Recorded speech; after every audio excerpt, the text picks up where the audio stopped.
Bab 1734, Tempat Tumbuh Besar. Stevie Mu berkata dengan sungguh-sungguh, tapi begitu kamu pergi ke klan Ye, kamu tidak bisa keluar. Mile Ye tertawa, lalu bisakah kita pergi sekarang? Stevie Mu melihat sekeliling dan menggelengkan kepalanya. Mile Ye tersenyum dan berkata, bukankah itu dia? Ayo pergi, bawa aku ke klan Ye. Aku ingin melihat tempat Dewa Ye dibesarkan. Stevie Mu melirik Mile Ye, baik. Mengatakan itu, dia berjalan menuju kejauhan. Mile Ye dan Daoi mengikuti. Dan ketika mereka melihat Mile Ye dan yang lainnya berjalan ke arah klan Ye, semua orang di lapangan tercengang. Apakah mereka akan ke klan Ye?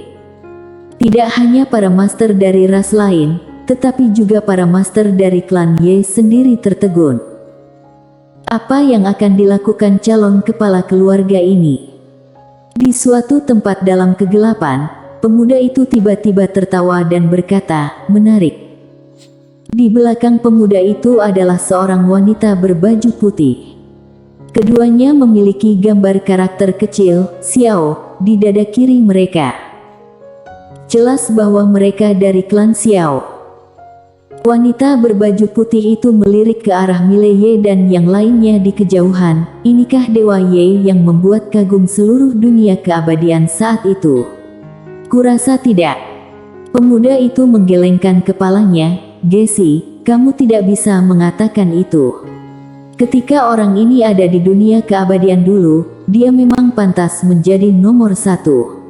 Tidak hanya generasi muda, tetapi juga generasi tua, hanya sedikit orang yang bisa menekan dia. Sejauh ini, dia telah berada di Gunung Linyuan. Rekor yang dibuat masih belum bisa dipecahkan. Gunung Linyuan. Mendengar ini, ekspresi wanita berbaju putih menjadi serius. Pemuda itu berkata lagi, ketika para leluhur menyebut Dewa Ye ini, mereka semua terheran-heran. Bahkan mereka mengatakan jika tidak terjadi perubahan di klan Ye, klan Xiao tidak mungkin menjadi klan terkuat di dunia keabadian. Tak hanya itu, semua keluarga besar di dunia keabadian akan ditekan oleh Dewa Ye. Wanita berbaju putih berkata dengan suara yang dalam, tidak baik untuk menjadi terlalu kuat. Pemuda itu berkata sambil tersenyum, itu benar, tetapi hal-hal seperti klan Ye juga minoritas. Lagi pula, ibu yang tidak ingin anaknya melampauinya, itu masih. Ngomong-ngomong, dia sepertinya takut akan sesuatu, jadi dia tidak mengatakan apa-apa lagi. Meskipun klan Xiao adalah keluarga terbesar di dunia keabadian, dia tidak memenuhi syarat untuk mengkritik ketua klan Ye, apalagi ketua klan ini sangat tidak biasa. Orang terkejam. Tirno Ling dari klan Ye ini adalah orang terkejam di dunia keabadian. Bahkan berani membunuh putranya, bukankah itu kejam? Di kejauhan, Mile Ye dan yang lainnya menghilang. Wanita berbaju putih itu tiba-tiba berkata, kakak kedua, menurutmu apa dia datang ke klan Ye atas inisiatifnya sendiri kali ini? Pemuda itu tertawa dan berkata, aku tidak tahu. Perempuan berbaju putih itu berkata pelan, bagaimana sikap kepala keluarga? Apakah ingin ikut campur? Pemuda itu tertawa dan berkata, untuk apa? Ayo nonton saja.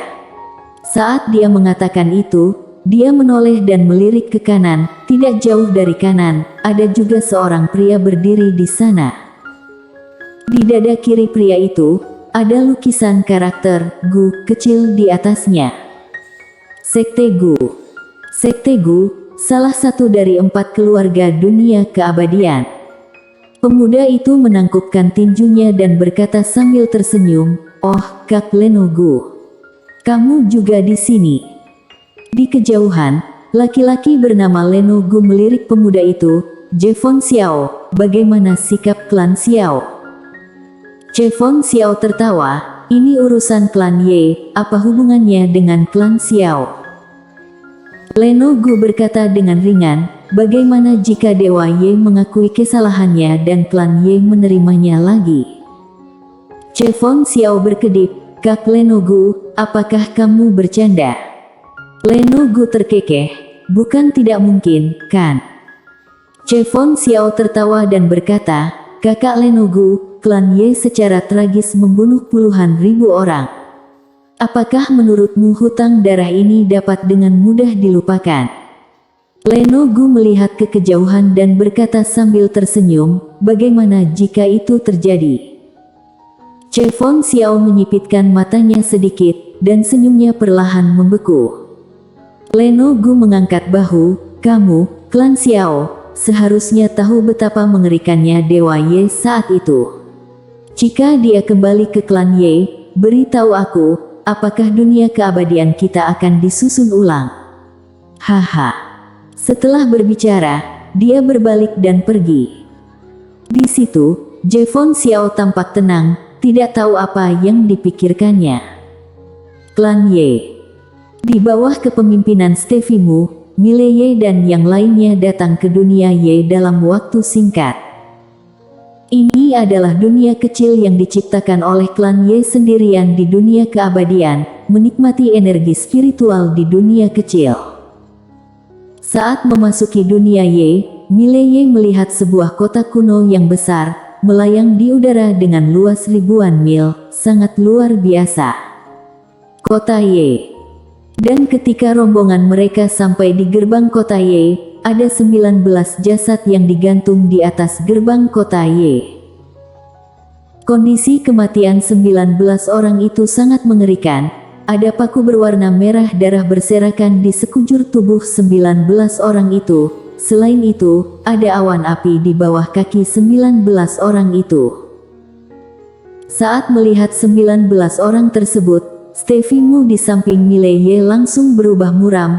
Calon kepala keluarga, mereka adalah 19 jenderal dewa yang mengikutimu saat itu. Sungguh kejam. Pada saat ini, suara dewa monster tiba-tiba terdengar di kepala Mile Ye. Nak, mereka tidak mati, tetapi jiwa mereka terpenjara dalam tubuh mereka, dan mereka disiksa oleh teknik terlarang yang mengerikan, rasa sakit ini. Bahkan jika itu aku khawatir aku tidak tahan. Tiba-tiba, di atas gerbang kota, lelaki pemimpin itu sepertinya merasakan sesuatu. Dia tiba-tiba membuka matanya dan menatap Mile Ye.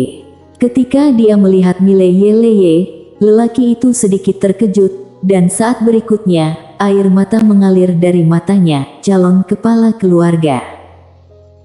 18 orang lainnya juga membuka mata mereka satu demi satu. Ketika mereka melihat Mile Ye, air mata 18 orang ini meledak seperti bang. Selama bertahun-tahun yang tak terhitung jumlahnya.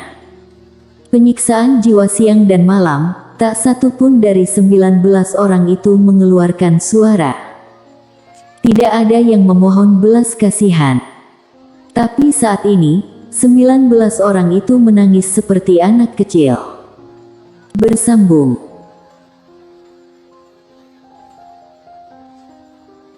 Bab 1735.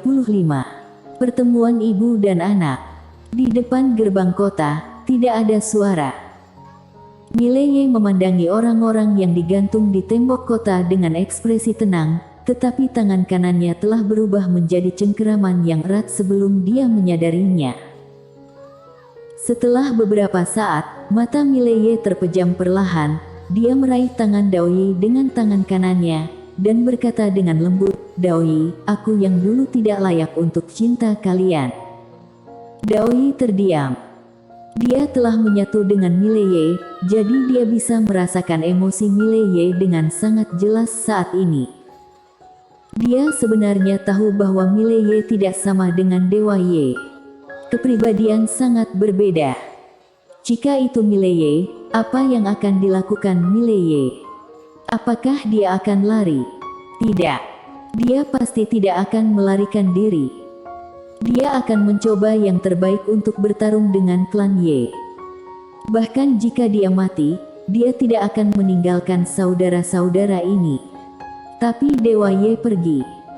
Setelah memikirkan ini, Daoyi mendesah dalam hati. Saat ini, Mileye tiba-tiba berjalan di bawah gerbang kota. Dia menatap 19 orang itu. Pernahkah kamu menyesalinya? Pria pimpinan itu tertawa terbahak-bahak, tidak pernah menyesalinya. Mileye sedikit mengangguk, lalu berjalan menuju kota. Pada saat ini, pemimpin itu tiba-tiba berkata, calon kepala keluarga. Mileye berhenti. Dia menatap pria itu, dan pria itu menatap Mileye, calon kepala keluarga. Jika kamu kembali ke masa lalu, apa yang akan kamu lakukan? Mileye bertanya balik, apakah kamu memiliki kebencian di hatimu? Pria itu hanya menatap Mileye dengan air mata berlinang. Aku tidak menyesal, tetapi aku memiliki dendam di hatiku. Di bawah komando aku, 3.600 saudaraku bertempur sampai mati. Mereka mati dengan mengerikan. Tidak hanya mereka yang mati, tetapi seluruh keluarga mereka juga terbunuh. Berbicara tentang ini, dia tiba-tiba berteriak, calon kepala keluarga, jika kamu kembali ke masa lalu, apakah kamu masih tidak akan melawan seperti dulu? Saat itu, ketika Dewa Ye mengetahui bahwa ibunya akan membunuhnya, dia tidak melawan. Inilah kebencian di hati pria itu. Mileye menatap pria itu, jika kembali ke masa lalu, aku akan bertarung dengan kalian sampai jiwa benar-benar hancur. Setelah berbicara, dia berbalik dan berjalan menuju kota. Di belakangnya, pria itu tertawa liar. 18 orang lainnya juga tertawa. Tapi abis tertawa, mereka menangis lagi. Saat ini, suara Mileye terdengar dari jauh lagi, hiduplah dengan baik. Hidup dengan baik. Di atas gerbang kota, mata pemimpin itu perlahan tertutup, calon kepala keluarga. Kejayaan kita sudah berlalu, tidak ada kesempatan. Setelah memasuki kota, kota itu luar biasa sepi, dan tidak ada seorang pun di jalan yang lebar. Daoyi mengikuti di samping Mileye, dia memegang erat tangan Mileye. Pada saat ini, seorang pria paruh-baya tiba-tiba muncul tidak jauh di depan Mileye. Pria paruh-baya itu mengenakan jubah hitam, dengan tubuh lurus, memegang sepotong batu giok hangat di tangannya. Di samping Mileye, Steffimu bertiga buru-buru memberi hormat, salam pelindung Trifan Ye. Trifan Ye. Orang ini adalah pelindung dari klan Ye. Trifan Ye memandang Mileye, berjalanlah denganku. Mileye mengangguk, baik. Mileye dan Trifan Ye berjalan ke kejauhan, sementara Daoyi bertiga mengikuti perlahan di belakang. Setelah berjalan lama, Trifan Ye tiba-tiba berkata, mengapa kamu datang ke klan Ye? Mileye tertawa dan berkata, aku putus asa. Trifan Ye melirik Mileye, apakah ada jalan keluar di sini? Mileye mengangkat bahu, aku ingin mencoba. Trifan Ye menggelengkan kepalanya, kamu tidak punya kesempatan. Sangat lugas. Mileye tersenyum dan berkata, apakah kamu sanggup mengalahkannya? Trifan Ye menggelengkan kepalanya, sudah tidak bisa sekarang. Karena dia memiliki kekuasaan sebagai ketua klan dan benda suci itu. Mileye sedikit mengangguk, seolah memikirkan sesuatu, dia bertanya lagi, kenapa dia tidak membunuhmu? Trifan Ye melirik Mileye, tidak terpikir. Mileye tertawa, kamu sudah berada di sisinya. Trifan Ye mengangguk, kalau aku tidak melakukannya, klan Ye benar-benar akan pecah belah. Setelah berbicara, dia berhenti, dan berkata lagi, apakah kamu menyalahkanku? Mileye menggelengkan kepalanya, bagaimana aku bisa menyalahkanmu? Trifan Ye menggelengkan kepalanya, jika aku lebih waspada saat itu, keadaan tidak akan sampai seperti ini. Mileye tersenyum dan berkata, awalnya, aku bahkan tidak berpikir untuk melawan, bukan? Trifan Ye mengangguk, dia adalah kerabat dekatmu, sebelum itu, hubungan kalian sangat baik. Saat dia mengatakan itu, dia menatap Mileye. Jangan salahkan Dewa Ye saat itu karena lemah. Wanita itu bisa membunuh putranya, tapi itu tidak berarti dia bisa membunuh ibunya. Saat itu, dia patah hati. Mileye tidak berbicara. Memang, siapapun yang menghadapi hal semacam ini akan kesakitan. Trifan Ye berkata dengan lembut, klan Ye tidak tahan lagi dengan pertikaian internal. Apakah kamu mengerti maksudku? Mileye tertawa, aku tidak mengerti. Trifan Ye memandang Mileye, jika kamu berani untuk kembali, kamu pasti mengandalkan sesuatu. Dan sekarang kamu memiliki banyak sebab akibat yang tidak diketahui pada kamu, bukan hanya klan Ye. Setelah reinkarnasi, hidupmu kali ini tidak mudah. Kamu ingin melawan kehidupan sebelumnya dengan sebab akibat dari kehidupan ini. Mendengar ini, hati Mileye bergidik. Terlalu mengerikan. Sebagai pelindung klan Ye, Trifan Ye memang tidak mudah. Mileye menarik pikirannya dan berkata sambil tersenyum, senior, menurutmu apakah ada kekuatan yang bisa melawan klan Ye? Trifan Ye berkata dengan lembut, dalam keadaan normal, tidak ada kekuatan selain dunia keabadian. Namun, tidak ada yang absolut. Ada orang di luar orang, dan gunung di atas gunung. Jika ada kekuatan yang lebih kuat dari dunia keabadian di luar, aku juga tidak kaget. Mileye melirik Trifan Ye, dan sedikit kejutan muncul di matanya. Tidak semua orang klan Ye ini sombong. Bersambung.